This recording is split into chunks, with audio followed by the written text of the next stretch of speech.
Every now and then, we escape the safety of the recording studio, venture out into the real world, and discover exactly why most sensible people don't perform tabletop role-playing games on stage. The episode you're about to hear was recorded live before a wonderfully enthusiastic audience.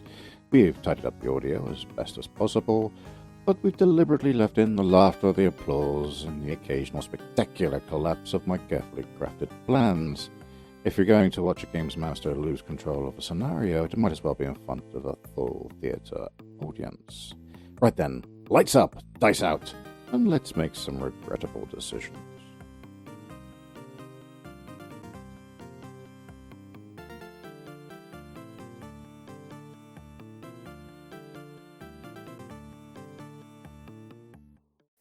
The most merciful thing in the world, I think, is the inability of the human mind to correlate all its contents. We live in a placid island of ignorance, in the midst of black seas of infinity, and it was not meant we should voyage far.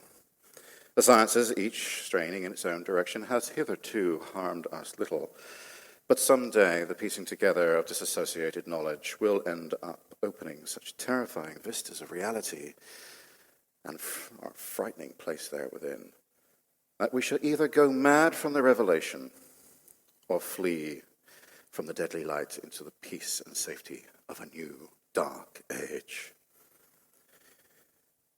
As some of you might know, those are the opening words to H.P. Lovecraft's 1928 Call of Cthulhu, and they have lived rent-free in my head ever since.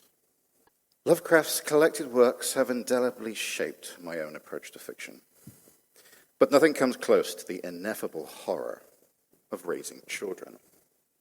For the past year, the horrors of parenthood have collided with tabletop role-playing games and actual play podcasting. So tonight, ladies, gentlemen, and all associated beings, we welcome you to My Daughter's Keeper Live. Before we begin, let us establish a baseline.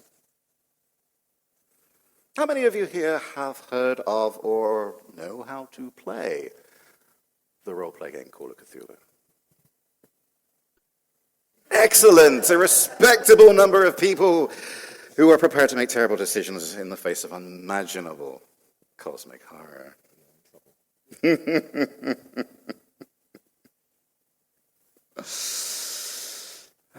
And, well, in that case, I probably already know the answer to this one. How many of you listen to the My Daughter's Keeper podcast? Excellent. A wonderful opportunity to introduce some new victims. Fantastic. Just what we need. Well, those of you who are familiar with the show, I think it's just you two gentlemen,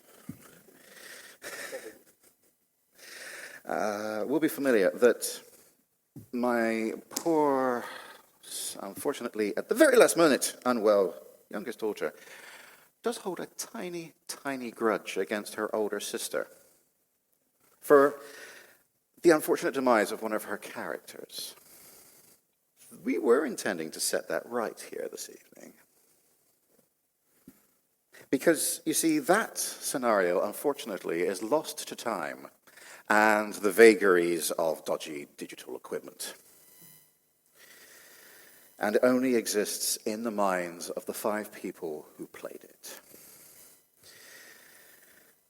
And it is a matter that has haunted the podcast pretty much since its inception. But here, tonight, with the help of these fine gentlemen, we intend to right that wrong. We are going to breathe new life into this scenario. And for anyone that is familiar with it, our recent podcast, storyline, The Black Boat, directly precedes this scenario. You may wish to check it out afterwards and see all the little nods that these two gentlemen will probably pick up on. And of course, perhaps more importantly, you, the wonderful audience, will be shaping some of the decisions, some of the horrible things that are going to happen to these people over the course of this performance. Without further ado, then, if you are all sitting comfortably,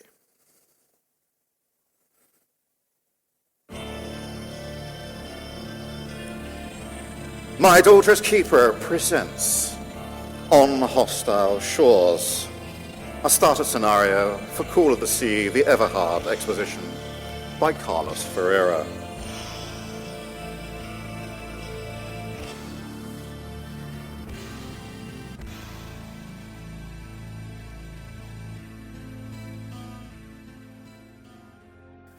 Let us set the scene. It is 1930. We are in French Polynesia. Our good friend, Guillemot Froyer, is the governor of Tahiti, a role he's taken because his dilettante brother, Robert, was too much of a flake. But their father, the Duc de Froyer, insisted that one of the family took the role. Serious, sturdy, sensible Guillemot decided he would take the role. They have been enjoying a little bit of a holiday on their boat. Two families, plus the addition of their elder brother, their elder, dear departed brother, who gave his life during the Great War in the liberation of France. His daughter, Margot, has joined them. Since completing her education, she has been preparing to enter the world at large. And what better way to do it than to see some of the world, see some of what is left of Imperial France's domains. And let's face it, the South Seas is a wonderful place to spend your summer holidays. Aboard Guillemot's yacht, the Côte d'Azur, the Blue Coast, which is an 82-foot wooden yacht, relies mostly on sail, but it does have a small diesel engine, fully crewed. He has his captain, his manservant, a few hands of staff, and of course, their respective families. They are all enjoying the wonders of the South Seas and the Pacific Isles. They have enjoyed a really pleasant trip across the South Seas. As they are heading home to Tahiti, however,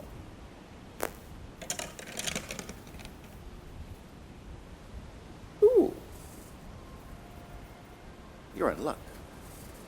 The weather continues fine. The seas are beautifully calm.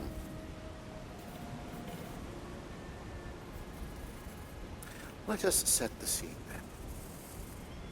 Margot, where would we find you aboard the Blue Coast? On the balcony on the first floor. You're up on deck, enjoying the summer sun and the breeze in your hair, enjoying a lovely bit of sun, letting it play through the golden curls of your hair, watching your uncles, as usual, up on deck. The senior Mr. Froyer, Governor Froyer. You like to take the helm on a regular basis. Not that you're a particularly good sailor, though. At least, not according to that character sheet. As a moment of introspection, anyone here familiar with the Apocalypse players? Glorious silence! I love it. That's not a good sign. I don't like that. You shouldn't. Wonderful. In that case, none of you realizes that 9-year-old Emile has scampered off. Emile being Robert's one and only offspring. He wanders, scampering through the rigging. Another podcast reference. Anyone here familiar with Sorry Honey, I Have to Take This? Okay. In that case, I will simply ask for a willing victim, volunteer, to come up to decide the fate of little Emile. Anyone? Come on then. Roll the dice. Drop them in the back there. And let's find out what happens. Ooh, that's a good one. That's a 0. I can't see what the other one is. Yep, what does it say? Oh, 40. Call of Cthulhu is a game that bases itself on percentages. You always want to get a roll under whatever your statistical percentile is. Unfortunately, for everyone else, Emile starts screaming at the top of his voice.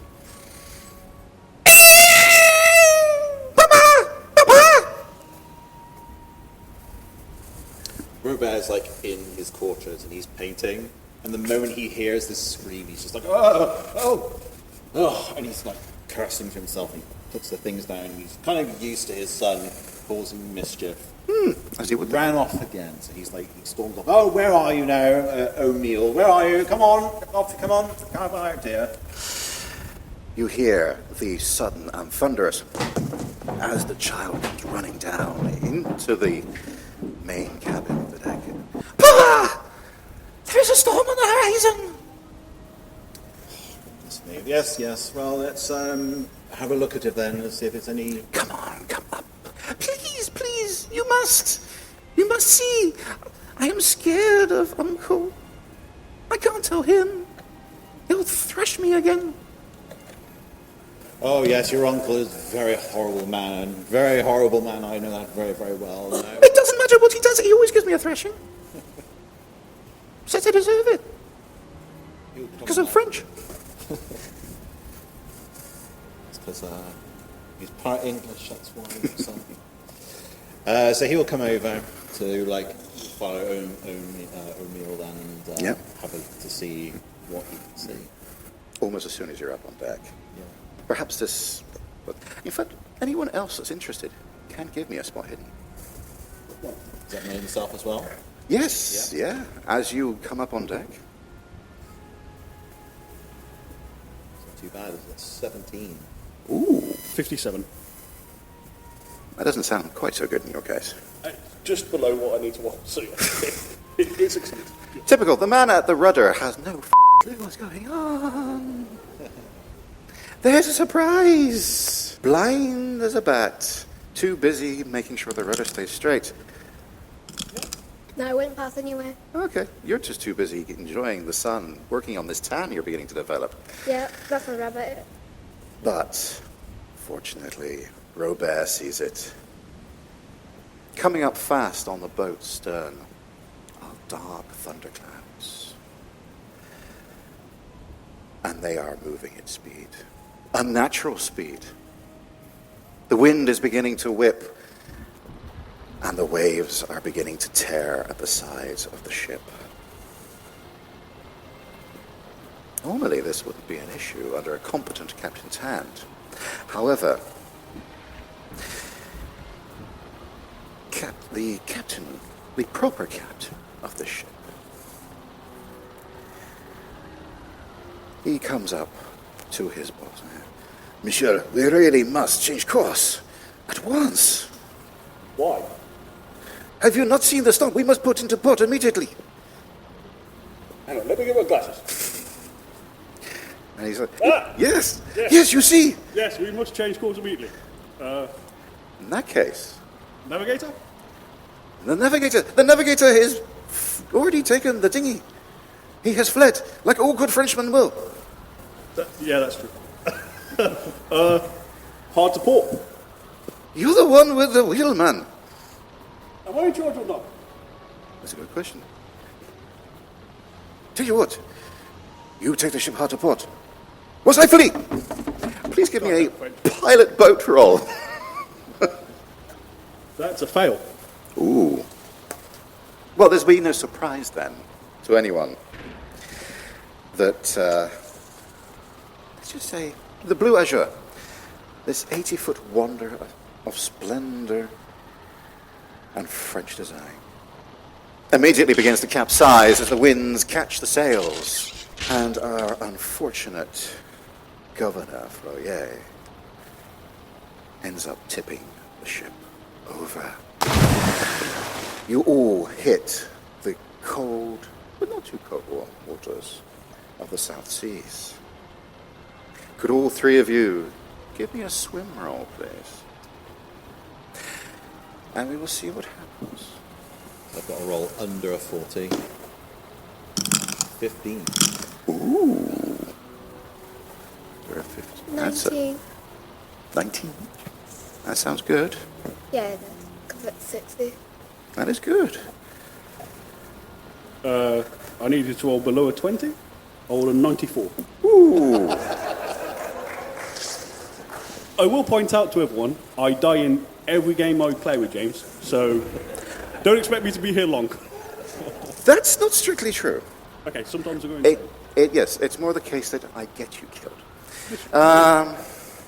But this is Call of Cthulhu, and there is always a way out of this. You can spend the luck if you have it. Everyone has a amount of luck points they can spend to try and repair a bad roll. Or the other mechanic, which makes another of our fellow podcasts, it gives it its name. You can choose to push a roll. You can push the roll by giving myself, the keeper, a good narrative reason for me to let you re-roll. Failed push rolls always end in something horrible. But whenever anybody at this stage says that they have failed a roll, I would very much like you in the audience to try and convince them to push the roll. Could I please have a chant? Push the roll. Push the roll. Push the roll. I will remember I'm a great salesman and try to swim better. Let's find out what happens. No. It's not as bad, but it's still not good. How much worse? I rolled an 89. Okay, so at least it's not a fumble. Oh dear. Yes, you feel yourself sinking. Perhaps your choice of a full Napoleonic-era captain's uniform was not the best to be wearing on this particular voyage. Yeah, but I look good. Looking cool is part of the appeal, definitely. It's very important. Why would you buy a boat if you can't look good? You've already lost the hat. That disappeared several islands ago, unfortunately. But you don't sink the way you would expect to. You're maybe 4 foot under the water. But it feels like there's something at your feet. May I call upon another volunteer? Please, come down. If you would be so kind as to roll the dice into the hole at the back. Yep. Right. Ooh. Oh, that is an 11. Congratulations, Governor. You've been saved. Yay. Do you look down to see what has saved you? As your head just begins to break the surface.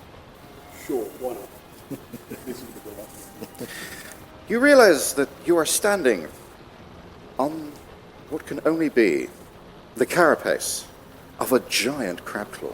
All of you see this as it begins to break the surface into view. An enormous, impossibly huge, monstrous crab claw comes climbing up out of the water. It's impossibly huge. And attached to it is a huge, muscular, humanoid body. Could the three of you roll sanity, please? This is a horror game after all. And what better way to have a bit of fun with it than to drive you all mad? Sanity is 85. I roll 68. Ooh. Sanity is 75 or 96. You're on beautiful form tonight, Kev. You have new dice. No. Oh, okay. We always betray me these gifts. No. How bad? 88 on 75, I think. That is unfortunate. That is extremely unfortunate for both of you.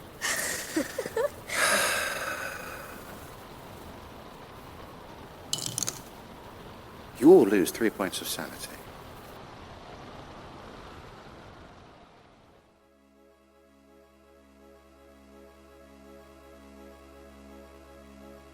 Thank you for listening, and as always, a huge thank you to our Patreon members who help to keep the lights on, the microphones running, and the Eldritch Horrors properly contained.